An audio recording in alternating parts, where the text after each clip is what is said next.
आपल्यासोबत मंत्री धर्माबाबा आत्रामे भाऊ, ज्या प्रकारे राष्ट्रवादीच्या दोन गटांमध्ये सुनावणी दावे प्रतिदावे केले जात आहेत, खरं तर शरद पवार यांच्या सदस्यत्वावरच प्रश्नचिन्ह उपस्थित केलं तुम्ही.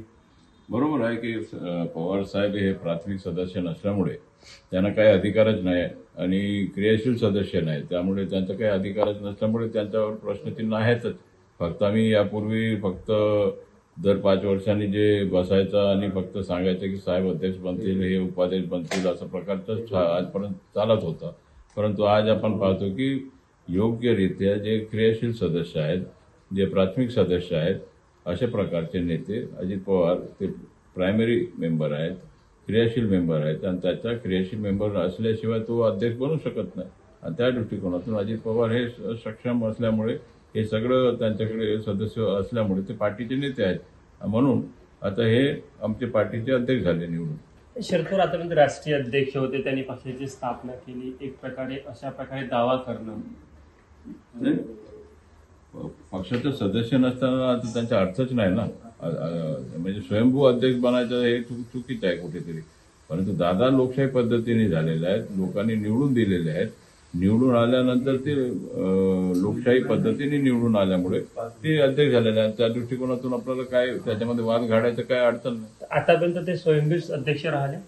हो, आजपर्यंत तसंच होतं. आम्ही सांगायचे ते अध्यक्ष बनायचे, तेच आम्हाला सांगायचे की बस काय कोण बोलणार आहे साहेबांच्या समोर, कोणी बोलत नव्हते. त्या दृष्टिकोनातून ते जे सांगायचे ते तसंच चाललं. एक प्रकारे शरद पवारांची राष्ट्रवादीमध्ये आतापर्यंत हुकुमशाही पद्धती सुरू होती. नाही, तर ते चालत होतं, एक पद्धत होता, परंपरा होता की आपण कोणी वरिष्ठ माणसांनी सांगितलं की त्याच्यासोबत आपण चालत होतो. परंतु कुठेतरी हा काही मर्यादापर्यंत चालतो आणि त्याच्यानंतर काळ जसं जसं बदलत जातो त्या प्रमाणामध्ये आता लोकांना आता झालं की लोकशाही पद्धतीने झालं पाहिजे. आणि त्या दृष्टिकोनात लोकशाही पद्धतीने अजित पवार हे अध्यक्ष झाले आणि ते निवडून आले.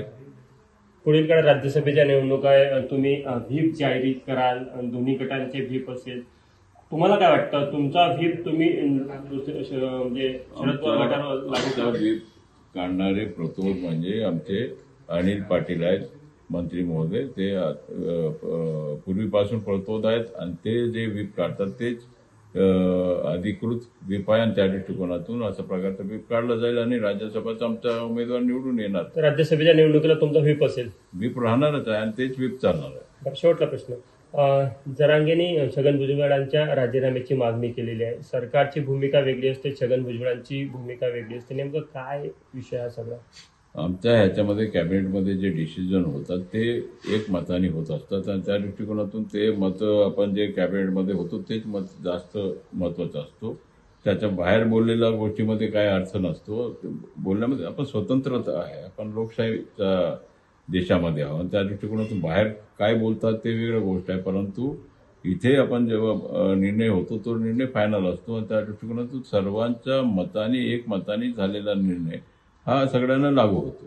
तर छगन भुजबळांच्या राजीनाम्याची मागणी योग्य वाटते का तुम्हाला? ते राजीनामा मागणारे सगळे उद्याच्या दिवशी लोक मला हे राजीनामा मागतील असं होत नाही.